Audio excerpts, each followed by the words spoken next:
ये आकाशवाणी है। कोविड-19 विशेष कार्यक्रम के अंतर्गत प्रस्तुत है कोरोना वायरस संक्रमण की वर्तमान स्थिति पर चर्चा, जिसे प्रस्तुत कर रहे हैं आकाशवाणी संवाददाता नवीन सक्सेना। इस कार्यक्रम में आमंत्रित स्वास्थ्य विशेषज्ञ हैं डॉक्टर मोहसिन वली। नमस्कार। कोविड-19 पर विशेष कार्यक्रम में आपका स्वागत है। कोरोना वायरस यानी कोविड-19 दुनिया में चर्चा का मुद्दा बना हुआ है और इससे संबंधित हर अपडेट्स पर लोगों की निगाहें बनी हैं, हो भी क्यों ना, जिसने उनकी जिंदगी की रफ्तार थाम रखी है। उसके बारे में जानने का हर किसी को अधिकार है। कोई कोरोना के लक्षण का पता लगा रहा है तो कोई ये जानने की कोशिश कर रहा है कि उसका इलाज क्या है, तो कोई वैक्सीन बनाने की खोज में लगा हुआ है। बहुत से सवाल हैं, बहुत सी भ्रांतियां हैं। आपके सभी सवालों का जवाब और सभी भ्रांतियों का निवारण करने के लिए हम रोज उपस्थित हो जाते हैं किसी एक स्वास्थ्य विशेषज्ञ के साथ जो आपके सवालों का जवाब देते हैं। आज हमारे साथ मौजूद हैं सर गंगाराम अस्पताल में वरिष्ठ सलाहकार डॉक्टर मोहसिन वली। डॉक्टर अली, कार्यक्रम में आपका स्वागत है। धन्यवाद। अगर हमारे श्रोता इस कार्यक्रम में हमसे जुड़ना चाहते हैं तो फोन कर सकते हैं 1800-115767 पर। यह नंबर टोल फ्री है और आप देश के किसी भी कोने से बिना किसी शुल्क के हमें सीधे फोन कर सकते हैं। इसके अलावा आप फोन कर सकते हैं 23314444 पर। अगर आप दिल्ली से बाहर के श्रोता हैं तो 011 लगाना ना भूलें। डॉक्टर अली, कोविड के केसेस जो हैं धीरे धीरे अब कम होते जा रहे हैं, संक्रमण लोगों में कम हो रहा है, लेकिन फिर भी एक डर सा बना हुआ है और प्रधानमंत्री नरेंद्र मोदी कोविड-19 से निपटने के लिए ट्विटर पर एक जन आंदोलन शुरू कर रखे हैं। त्योहारों का सीजन है, अर्थव्यवस्था को चरणबद्ध तरीके से खोलने का कोशिश की जा रही है, तो क्यों ना इस कार्यक्रम की शुरुआत में सबसे पहले हम एक संकल्प लें, मास्क पहने, सुरक्षित दूरी बनाए रखें और बार बार हाथ धोएं। डॉक्टर अली। जी, डॉक्टर वली मेरा नाम है और धन्यवाद। देखिए, प्रधानमंत्री जी ने शुरू दिन से ही लोगों का ध्यान इधर आकर्षित करते रहे हैं और मेरा देश भारतवर्ष इतना महान देश है कि इसमें स्वास्थ्य मंत्री जी, प्रधानमंत्री जी के अलावा गृह मंत्री जी और सभी स्टेट्स के चीफ मिनिस्टर्स लगे हुए हैं जी। तो ये गृह मंत्री जी का भी इसमें शामिल होना बहुत ही आवश्यक था और बहुत ही उससे अच्छा हुआ है, क्योंकि सब मशीनरी इसमें हरकत में आती रही है और आ रही है जी। चिंता जायज है। 67 लाख, 67.5 लाख जब हम काउंट देखते हैं तो चिंता स्वाभाविक है जी। और आपने जो बहुत अच्छी बात बोली, ट्विटर एक ऐसा माध्यम है जिसमें संक्षिप्त तौर पे ज्यादा से ज्यादा लोगों को हम एक समय में कनेक्ट करते हैं, उनको आगाह करते हैं और बड़ा अच्छा होगा अगर प्रधानमंत्री जी की तरफ से ट्वीट होगी, कुछ इंस्ट्रक्शन, कुछ ऐसी जिम्मेदारी से भरी बातें। हमारे देश के प्रधानमंत्री ने सबसे पहले लोगों को बताया था कि आप पुराना चीज जो ढाटा है वो बांधें, मास्क अगर नहीं लगा रहे तो वो ढाटा बहुत मोटा होता है, मास्क बहुत अच्छा सेफ सुरक्षित तरीका है और हर आदमी उसको इस्तेमाल कर सकता है। गांव का एक आदमी भी इस्तेमाल कर सकता है, अनपढ़ आदमी भी उसको समझता है कि ढाटा क्या है और ये हमारी ट्रेडिशन रही है। इसी तरह से उन्होंने बहुत सी चीजें ऐसी बताई जो बहुत व्यवहारिक हैं और हमारे अस्पतालों को उन्होंने सुसज्जित कराया और हमने सीखा कि हम मास्क बनाएं, हम N95 बनाएं, हम किट्स बनाएं, हम आईसीयू का सामान बनाएं, वेंटिलेटर बनाएं।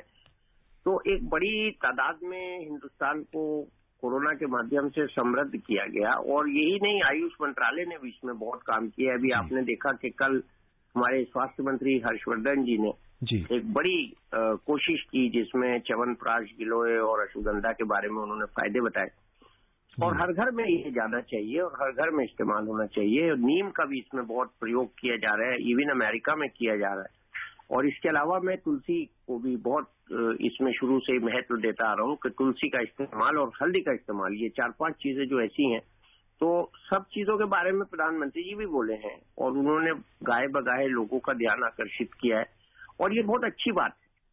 डॉक्टर वली, यहाँ पे मैं जोड़ना चाहूंगा, आहार संबंधी कदमों में अदरक, धनिया, तुलसी और जीरे के साथ गर्म पानी पीने की भी सलाह दी गई है और कहा जा रहा है कि हल्के लक्षण वाले मरीजों का अश्वगंधा और गिलोय से इलाज होगा। इसके अलावा डॉक्टर साहब, जो एक सटीक इलाज ना कहें, यूं कहें कि एक जो सुरक्षा हम कोरोना से ले सकते हैं वो है मास्क। फिर भी बहुत से लोग ऐसे हैं जो मास्क पहनने से अभी भी कतरा रहे हैं। मैंने मास्क को एब्रीवेट किया है, एक्सपेंड किया है। M फॉर मेरा, A फॉर अपना, S फॉर सुरक्षा, K फॉर कवच। जी, बहुत ये बढ़िया। मास्क नहीं है, मेरा अपना सुरक्षा कवच है। और जब मैं इसको मेरा अपना सुरक्षा कवच कह रहा हूं तो कोई भी इनकार नहीं कर सकता। जी। मास्क लगाना मस्ट है, MUST भी मस्ट है और MASK भी मस्ट है। तो मास्क जो है वो सुरक्षा इसलिए है क्योंकि नाक के रास्ते, मुंह के रास्ते, सांस के रास्ते वायरस प्रविष्ट होता है। जी। और मास्क लगाना हम देखते रहे हैं पिछले सालों में भी, जब लोग बाहर से आते थे, जापान से, कोरिया से, इंडोनेशिया से, श्रीलंका से, जी, मलेशिया से, इवन चाइना से, जापान से, तो वो लोग होटलों में, जब हम 5 स्टार होटल्स में देखते थे तो मास्क लगा के घूम रहे होते थे। जी। और उस समय हमारा ध्यान इस तरफ जाता था कि शायद इंडिया में पोल्यूशन देख के मास्क लगा रहे हैं। नहीं, वो मास्क को सुरक्षा कवच के तौर पे यूज करते हैं और इसीलिए उन देशों में सबसे पहले कोरोना से उन्होंने निमट लिया, सबसे पहले उसका प्रकोप कम कर दिया, सबसे कम तादाद में लोग मरे, सबसे कम तादाद में लोग पीड़ित हुए। और आज अगर हम देखें तो चाइना जश्न मना रहा है, जो कि खैर मेरे नजदीक तो अच्छी बात नहीं है। ये चिढ़ाना हो गया पूरे वर्ल्ड को। चाइना को इस समय पूरी दुनिया के साथ दुख में, दर्द में खड़ा होना चाहिए था और लोगों से अपना तजर्बा बांटना चाहिए था। लेकिन इसका दूसरा मास्क वाला पहलू मैं आपको बता रहा हूं कि चाइना ने और इन सब मुल्कों ने मास्क लगा के अपने को बचा लिया। और अगर हम उनका अनुसरण नहीं करेंगे, प्रधानमंत्री जी की बात नहीं मानेंगे, तो हम इसमें बहुत ज्यादा गहरे गड्ढे में डूबते जाएंगे। अब मैं इसमें एक बात बता दूं, अगर संक्रमित लोग सिर्फ 8% हो तो 2/3 मामलों को वो फैला रहे हैं। जी। उसमें से 70% नहीं फैलाएंगे, 30% फैलाएंगे, लेकिन उनसे हमको 100% लोगों को बचना है। जी। तो मास्क जो है मेरे लिए सबसे पहले प्राथमिक तौर पे मास्क मेरा सुरक्षा कवच है, जो मैंने अभी बताया। M फॉर माइन या मेरा, A फॉर अपना, S फॉर सुरक्षा, K फॉर कवच। तो सब लोगों का ये मेरा अपना सुरक्षा कवच। डॉक्टर, ये जो मेरा अपना सुरक्षा कवच है ये सबसे सस्ता है और जब तक वैक्सीन नहीं आता, जब तक कोई इसका तटस्थ इलाज नहीं हो जाता, तब तक हमें लगाते रहना है और साथ में हाथ धोने हैं और सुरक्षित दूरी बनाए रखनी है। मैं तो कहता हूँ हाथ धो के पीछे पड़ना है इस बार। जी। हाथ धो के पीछे पड़ना एक मुहावरा बहुत पुराना है, जो हम 4th क्लास में हिंदी में वाक्य बनाया करते थे जिसके। डॉक्टर साहब, लेकिन लोग मास्क पहनते हैं, मास्क उतारते हैं, उसको लेके भी बहुत सी भ्रांतियां हैं। कुछ लोगों को मास्क सही से नहीं पहनते हैं, कुछ लोग मास्क को सही से डिस्पोज ऑफ नहीं करते हैं। इस बारे में आप क्या कहना चाहेंगे? मास्क जो है बहुत बड़ा हैजार्ड बन रहा है। जी, आपने ठीक कहा है। मास्क नॉन डिग्रेडेबल होता है। जी। और मास्क को सुरक्षित तौर पे हमको संक्रमण रोकने के लिए भी डिस्पोज ऑफ करना है। जी। और मास्क का मैंने तो एक कार्टून बनाया है कि एक डिजाइनर बीवी है जिसने मास्क के कपड़े डिजाइन किए हैं और दोनों मियां बीवी मास्क के कपड़े पहन के खड़े हुए हैं। तो मास्क को हम उपयोग कर सकते हैं, मास्क से हम गद्दे बना सकते हैं, मास्क से हम भर के बिस्तर में उसको इस्तेमाल कर सकते हैं, मास्क को हम धो के स्टेलाइज कर सकते हैं, उसको साफ कर सकते हैं। और मास्क का कपड़ा बहुत मजबूत होता है, उसको हम इस्तेमाल कर सकते हैं, उसको हमको फेंकना नहीं चाहिए। तो मास्क को हमको रिसाइकिल तो नहीं कर सकते, लेकिन घर में हम रिसाइकिल कर सकते हैं। उसकी हम बहुत सी चीजें बना सकते हैं, टी कोजीज बना सकते हैं, तकिया गिलाफ बना सकते हैं और उसको भर सकते हैं। मास्क का जो है गाउ तकिया बना सकते हैं। तो मास्क को हमको ऐसे फेंकना नहीं चाहिए। मास्क को अगर हम एक बार गर्म पानी में डाल देंगे या प्रेस पे उसको गर्म कर लेंगे, जो इस्त्री होती है, तो हमारा मास्क स्टेलाइज हो जाएगा। और अगर धो देंगे साबुन से तो बिल्कुल स्टेलाइज हो जाएगा। अगर आपने मास्क पहन के उसको डिस्कार्ड करने का समय आ गया तो उसको धो के रख लीजिए और उसका दूसरा उपयोग कीजिए। मैंने बहुत से लोगों को मास्क के लिए बताया है कि इस तरह से उसका मास्क का सदुपयोग करें। आपने खरीदा है मास्क, आपके लिए सुरक्षा कवच था मास्क, आपका अपना मास्क है, उसको एकदम कूड़ेदान में मत फेंकिए।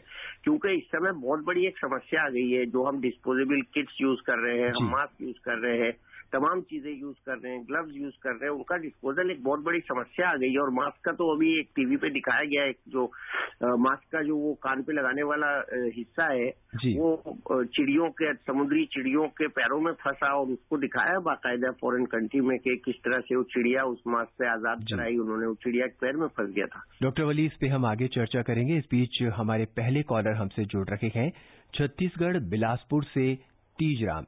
तीजराम जी, कार्यक्रम में आपका स्वागत है। क्या सवाल है आपका? हाँ, नमस्कार सर। और आप मेरे सुनने वाले जितने भी श्रोता हैं सभी भाइयों बहनों को मैं नमस्कार कर रहा हूँ। नमस्कार। नमस्कार। मैं दोनों आंखों से ब्लैंक हूँ। मैं बिलासपुर जिला है मेरा जी। और छत्तीसगढ़ है। मेरा गांव का नाम है जयराम नगर सर। जी। तो मैं ये पूछना चाहता हूँ कि ये कोरोना में हम लोग ऐसे तैसे 22 मार्च से हम लोग परेशान है सर, तो इसका लास्ट डेट कब तक आएगा? इसका टीकाकरण कब ऐसे मिलेगा? मैं ब्लाइंड हूँ, मेरे को मास्क लगा के चलने में थोड़ा दिक्कत भी जाती है, तो फिर भी अपना पालन कर रहा हूँ और प्रधानमंत्री जी का। तो इसका जैसे हम लोग पहले जी रहे थे, खा रहे थे सर, जैसे हमारा पहले देश था वैसे हो पाएगा? डॉक्टर साहब ये ब्लाइंड हैं, मास्क लगाते हैं। मुझे सबसे पहले संवेदनाएं हैं इनके प्रति बहुत ज्यादा जी। क्योंकि भगवान ने इनको कई शक्तियां उस शक्ति के बदले में दे रखी हैं जी, जो इनसे ले ली है। डॉक्टर साहब ये पूछना चाहते हैं कि वैक्सीन कब तक आएगा, इसका इलाज कब तक हो जाएगा? हमारे डॉक्टर हर्षवर्धन ने लगभग डेट अनाउंस कर ही दी है, अगले साल के मध्य में आएगा और उन्होंने क्वांटिटी भी बता दी है कि हम बड़ी तादाद में वैक्सीन को प्रोक्योर करेंगे और हम 50 करोड़ लोगों के लिए वैक्सीन का इंतजाम तुरंत करेंगे और डॉक्टर साहब हमें मास्क लगाना चाहिए, हाथ धोने चाहिए। देखिए इनको लगाने से आंख पे तो लगा नहीं रही है जी, तो मास्क लगाने से तो इन्हीं की सुरक्षा है, तो मास्क नहीं लगाएंगे तो ये देख भी नहीं पाएंगे हम कितनी भीड़ में जा रहे हैं, तो मास्क तो लगाना पड़ेगा। वो एक हमारा कल्चर बनेगा और हम आगे भी लगाएंगे। इस बीच तो राजस्थान के हम डॉक्टर साहब, इस बीच राजस्थान के चूरू से ओम प्रकाश हमारे साथ जुड़ रखे गए। ओम प्रकाश जी, क्या सवाल है आपका? मेरा 2 सवाल है सर। जी कहिए। सर नमस्कार करता हूँ आप दोनों को। नमस्कार। हाँ, ऐसा है कि मेरी पोत्री जाती है स्कूल जी, 12वीं क्लास में पढ़ती है, वो मास्क लगा के जाती है जी, वापस आती है तो हम लोगों को क्या सावधानी बरतनी चाहिए? मैं सीनियर सिटीजन हूँ जी जी जी। और एक दूसरा जैसे ये मनोरोग न हो जाए इसके लिए हम लोगों को क्या उपाय करना चाहिए? डॉक्टर साहब इनके 2 बहुत ही महत्वपूर्ण सवाल हैं। इनके जो समय से सवाल पूछा, मेरे ख्याल से आपको एक प्रोग्राम करना भी पड़ेगा अगले दिनों में क्योंकि वर्ल्ड मेंटल हेल्थ डे आ रहा है जी। तो डॉक्टर साहब ये पूछ रहे हैं कि इनकी पोती है, 12वीं कक्षा में पढ़ती है, मास्क लगा के जाती है और जब घर लौटती है तो उस समय क्या सावधानी इन्हें बरतनी चाहिए क्योंकि ये वरिष्ठ नागरिक है, और दूसरा मनोरोग से संबंधित ये सवाल है इनका, उसके बारे में जानना चाहते हैं।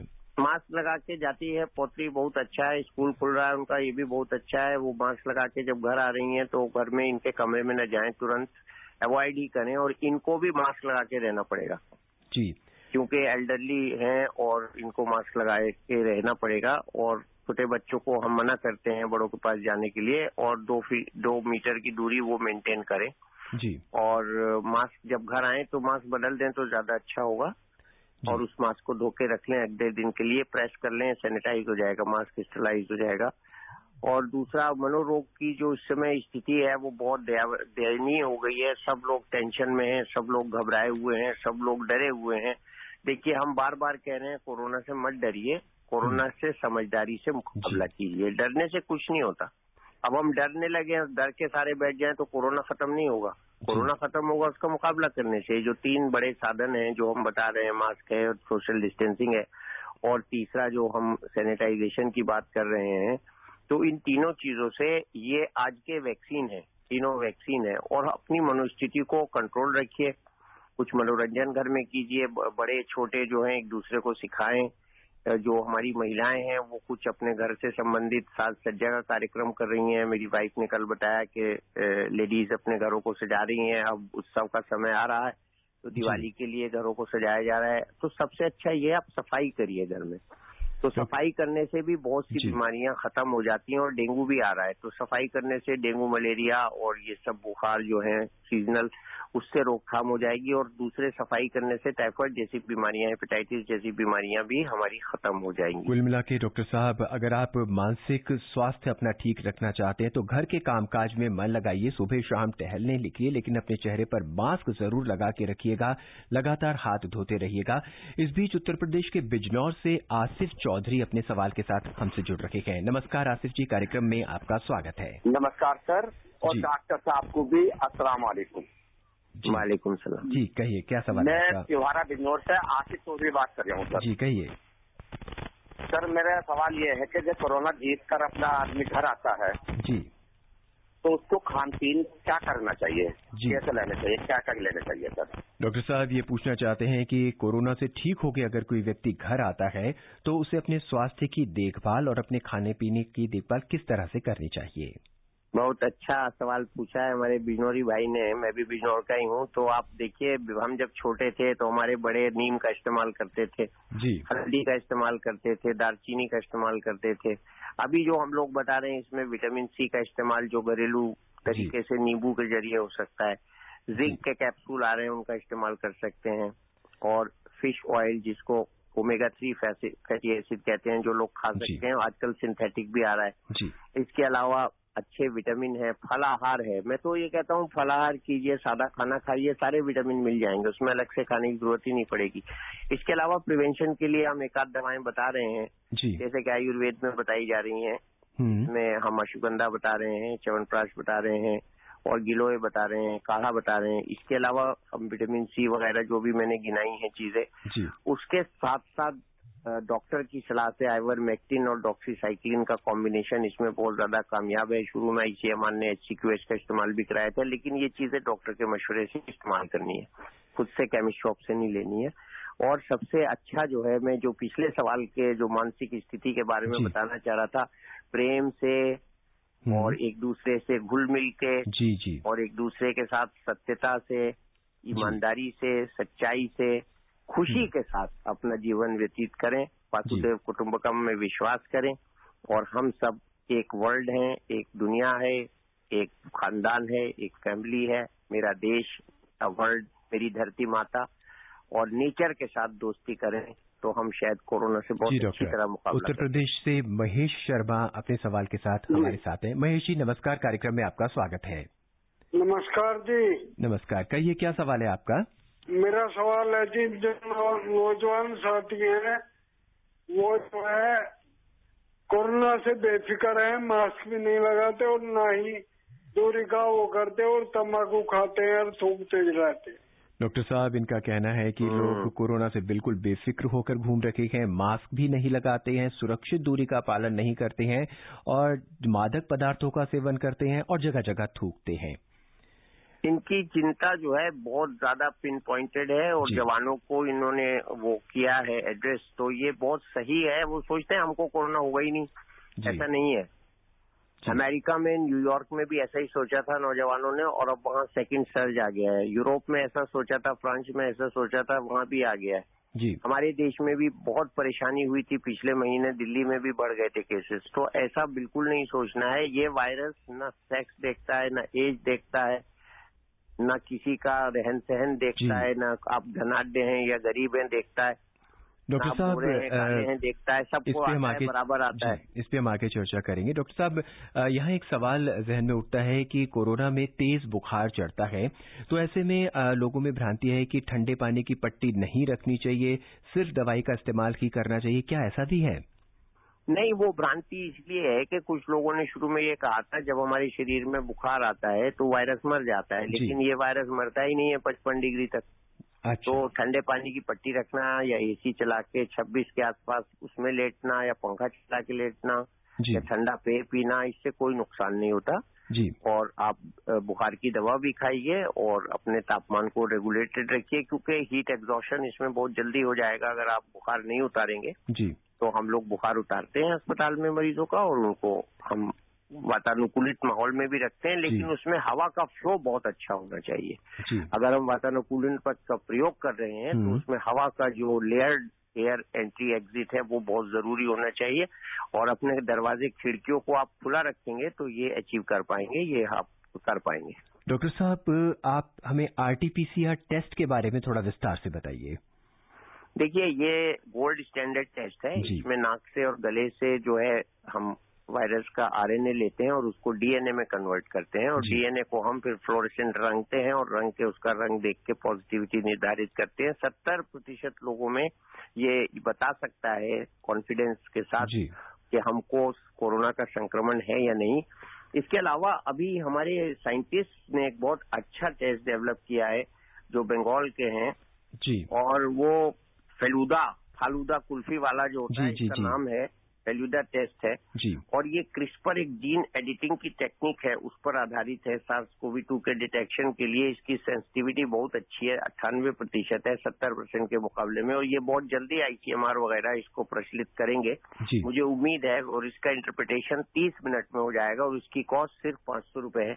इसके अलावा और भी कुछ एंटीजेनिक टेस्ट हैं जो आ गए हैं, जो स्पेसिफिकली IgM टेस्ट कर रहे हैं। तो इस वक्त हमारे पास कई तरह के टेस्ट हैं और IIT खड़गपुर ने iMedix करके उनके टेलीमेडिसिन भी डेवलप की है, जिसके जरिए हम पेशेंट्स को एड्रेस कर सकते हैं और ये पूरे सरकारी तंत्र में इसका प्रयोग किया जाना है। बहुत जल्दी इसको लग जाएगी और हम लोग टेलीमेडिसिन के जरिए ये सब लोगों को कोरोना समाचार पहुंचाएंगे और कोरोना के मरीजों का इलाज करेंगे। तो टेलीमेडिसिन रोबोटिक्स की अभी बहुत बड़ी कॉन्फ्रेंस होने जा रही है जी। तो पूरी दुनिया में इस वक्त काम हो रहा है artificial intelligence, robotics, telemedicine, genetics and epigenetics. तो इस बीच देवराज हमसे अपने सवाल के साथ जुड़ रखे हैं दिल्ली से। देवराज जी नमस्कार, कार्यक्रम में आपका स्वागत है। नमस्कार जी, नमस्कार डॉक्टर साहब को, नमस्कार जी। कहिए क्या सवाल है आपका?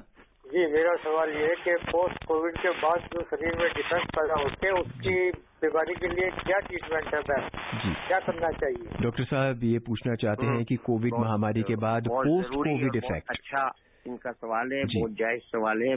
कोविड जो है शरीर से निकल जाने के बाद भी शरीर को दुर्बल बना के जाता है, उससे लोगों में वायरस संक्रमित करके रहता है, वायरस के टुकड़े पाए जाते हैं, RT-PCR भी पॉजिटिव आता है, उनके लंग्स खराब हो जाते हैं, उनकी मसल्स में पेन रहता है, सिर दर्द रहता है, बुखार भी आ जाता है। 3 से 6 हफ्ते, कभी कभी 3 महीने तक कोरोना का संक्रमण दोबारा देखा गया है और ऐसे लोगों को हम लॉन्ग हॉलर्स कहते हैं। उसमें स्टीरॉयड डॉक्टर के मशवरे से लेने से फायदा होता है और सब विटामिन आराम। इसमें चूंकि वायरल इन्फेक्शन है, हमको आराम करना बहुत जरूरी है। इसमें कॉम्प्लिकेशन भी होते हैं, हार्ट अटैक जैसे कॉम्प्लिकेशन, लंग में एम्बोलस जाना और ब्रेन स्ट्रोक होना और किडनी खराब होना, ये सब होते हैं।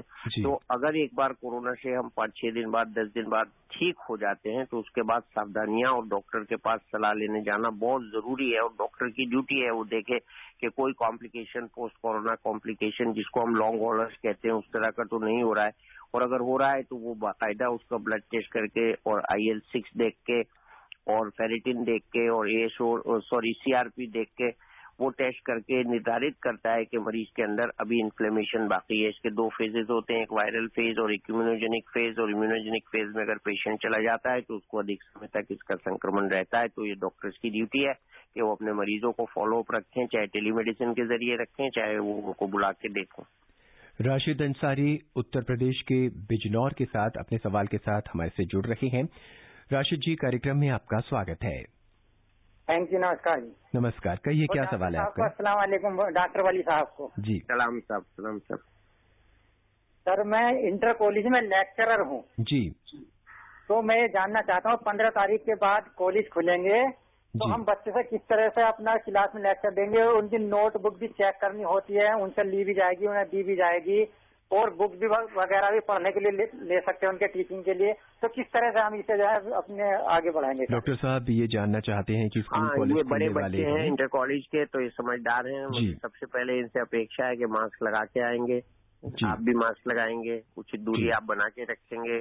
आप क्लासेस में एक सीट छोड़ के बैठने का प्रावधान है वो करेंगे और हाथ नहीं मिलाएंगे, शिकायत नहीं करेंगे और गले नहीं मिलेंगे।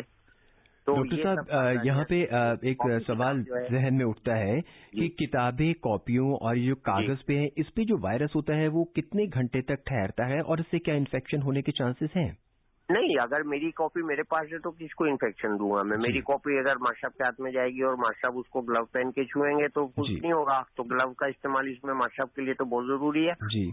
और आपस में लड़के अपनी कॉपियों का आदान प्रदान न करें और उनको थोड़ा धूप में रख के सुखा लें। देखिए ये जो घरेलू चीजें हैं पुरानी, ये बहुत अच्छी होती है और ये बहुत ही सुखदायी होती हैं। कॉपी किताबों को धूप में सुखाएंगे तो बहुत अच्छे स्टेरलाइज सैनिटाइज हो जाएंगी वो। और हम आपस में एक दूसरे की कॉपी किताबों का आदान प्रदान न करें और मास्टर के लिए जरूरी है कि ग्लव पहन के कॉपियों को चेक करें। मध्य प्रदेश के कटनी से विजय प्रकाश अपने सवाल के साथ। विजय जी कार्यक्रम में आपका स्वागत है। हाँ sir, good morning, good evening sir. Good evening, कहिए क्या सवाल है आपका?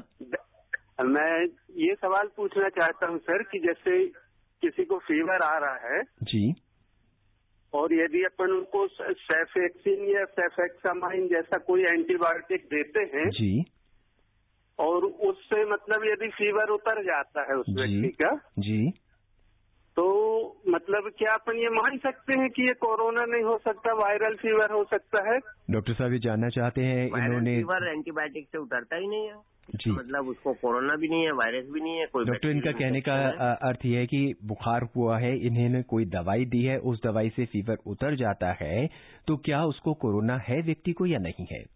मेरे हिसाब से कोरोना वायरस है और दूसरे वायरल फीवर दोनों इस एंटीबायोटिक से नहीं उतरेंगे।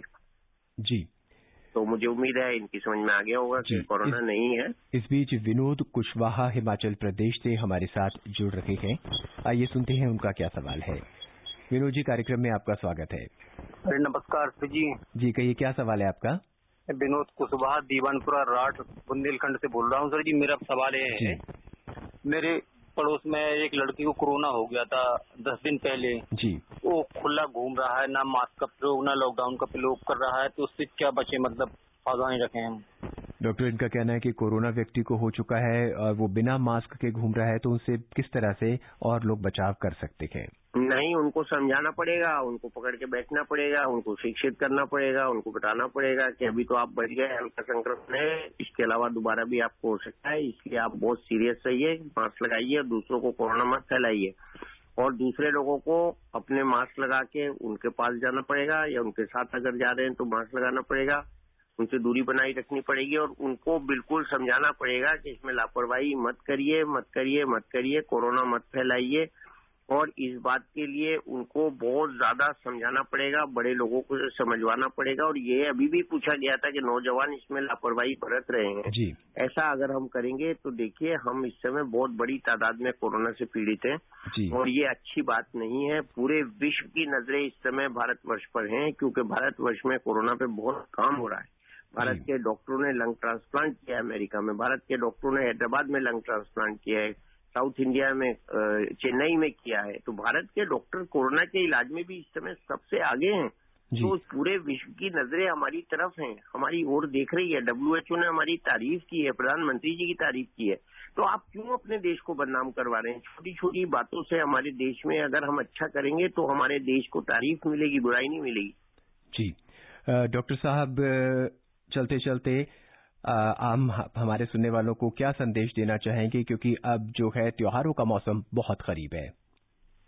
मैं बहुत ही प्रार्थनाबद्ध करबद्ध तरीके से प्रार्थना करता हूं कि सब लोग त्योहारों को मनाएं, लेकिन भीड़ इकट्ठी न करें, अपनी नियमित तरीके से शॉपिंग करें, दुकानों पर अलग अलग जाएं, दुकानों पर भीड़ न करें, 2 मीटर का डिस्टेंस अगर न हो तो थोड़ा कम डिस्टेंस रखें, लेकिन मास्क लगाकर जाएं।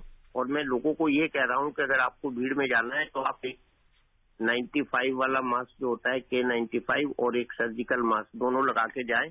हमारे कई सीनियर डॉक्टर्स टीवी पे आके इसको दिखा चुके हैं। और डबल मास्क लगाना बहुत अच्छा संक्रमण से रोकथाम है और भीड़ भाड़ वाले इलाकों में जाने को से अच्छा है कि आप घर में रहें। त्योहारों का मतलब होता है शांति बनाए रखना। डॉक्टर साहब, हमें उम्मीद है आपकी सलाह हमारे सुनने वाले सभी लोग मानेंगे। डॉक्टर मोहसिन वली, इस चर्चा में भाग लेने के लिए आपका बहुत शुक्रिया। बहुत धन्यवाद। आपने बहुत अच्छे सवाल पूछे, आपके दर्शकों ने, उनका भी धन्यवाद और आपका धन्यवाद और इस आकाशवाणी के चैनल का धन्यवाद कि आप लोगों को ट्रेंड कर रहे हैं और लोगों को एक अच्छा सन्मार्ग दिखा रहे हैं। जी, चलते चलते हम अपने सुनने वालों को यही संदेश देंगे कि मास्क पहनें, सुरक्षित दूरी बनाए रखें और बार बार हाथ धोएं, क्योंकि यही एक वैक्सीन है, यही एक चीज है जो आपको इस कोरोना महामारी से बिल्कुल दूर रख सकती है।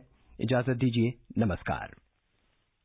कोविड-19 विशेष कार्यक्रम के अंतर्गत अभी आप सुन रहे थे कोरोना वायरस संक्रमण की वर्तमान स्थिति पर चर्चा, जिसे प्रस्तुत कर रहे थे आकाशवाणी संवाददाता नवीन सक्सेना। इस कार्यक्रम में आमंत्रित स्वास्थ्य विशेषज्ञ थे डॉक्टर मोहसिन वली। ये कार्यक्रम आकाशवाणी के समाचार सेवा प्रभाग द्वारा प्रस्तुत किया गया। इसे आप हमारे mobile app news on AIR पर भी सुन सकते हैं। इस कार्यक्रम के संबंध में अपनी प्रतिक्रिया आप हमें ईमेल कर सकते हैं। पता है AIRNSDtalks@gmail.com। ये कार्यक्रम फिर से सुनने के लिए लॉग ऑन करें हमारी वेबसाइट newsonair.com।